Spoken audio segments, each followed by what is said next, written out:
tennis elbow, but you work at a desk. Let's look into this a little bit deeper and find out what the underlying causes are, and then if you stay tuned, we'll come up with a few ideas that you can implement to help fix this. As you probably know, tennis elbow is a degenerative process. So it's degeneration of the common extensor origin. This happens as a result of either friction through the fascia that overlies the muscle, or just overuse in general, where you're breaking down that tendon quicker than the tendon can regenerate. What many of us don't realise is that degeneration process is quite often as a result of overactivity of the flexor pronator group. Now, if this muscle group is too strong for the extensor supinator group, it causes a translation of your radial head. That translation of your radial head opens up the space between the fascia and the muscle, and therefore increases the friction likely to happen at that point. This is how a desk job can actually be quite problematic for people with tennis elbow. Basically, if you think about the position that you sit in most of the day at a desk, you're in this position through here.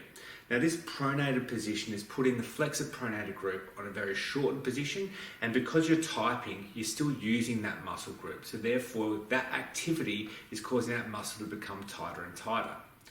As I mentioned before, the tightness of this muscle is what causes the translation of that radial head.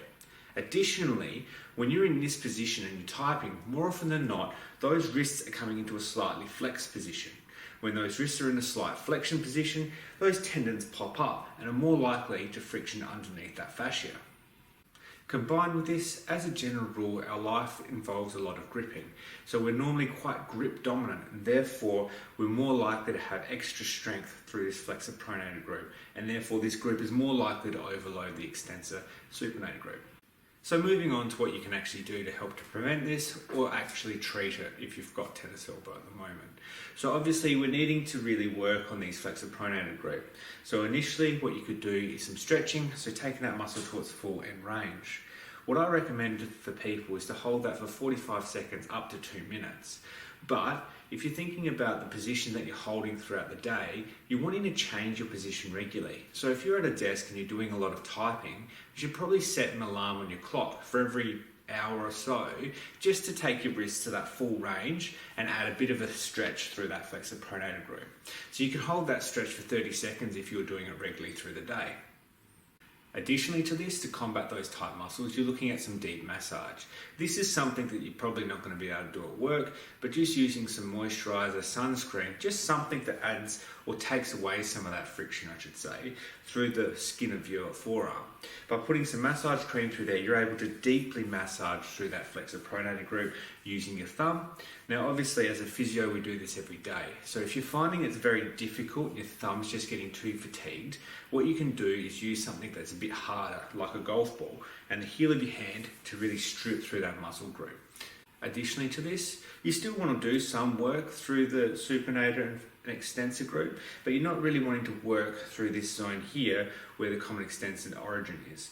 Basically, because that tendon is degenerating, you're wanting to avoid the amount of compression that you're putting through there. So what I recommend is below this area, stripping through the muscle is absolutely fine, and will take a bit of tension off the insertion site, which can also be quite beneficial. Now, something else to think of when you're at home and you're doing odd jobs around the house. So if you're lifting pots up or heavy items, you're wanting to avoid being in this pronated position, because if you're going to lift a heavy item up in this position, it's going to really strain that common extensor origin, and you'll find that that will continue the irritation process happening. So where possible, you're wanting to try and lift with your palms underneath the item, just because this is going to put less stress through the elbow. Now, what we're wanting to do is we're wanting to avoid the irritation as much as we can, so the body can start healing it quicker than what you're breaking that tendon down. Now, additionally to this is the strengthening aspect.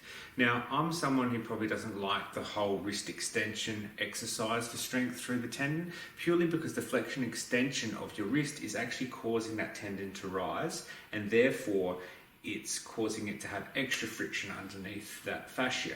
That's an exercise that you could probably add in later in the rehab process once you're through that acute phase. But initially, what I would say is you're wanting to strengthen the arm in a more neutral position. So more isometric holding through that wrist I find is going to be far more beneficial and more likely to be successful.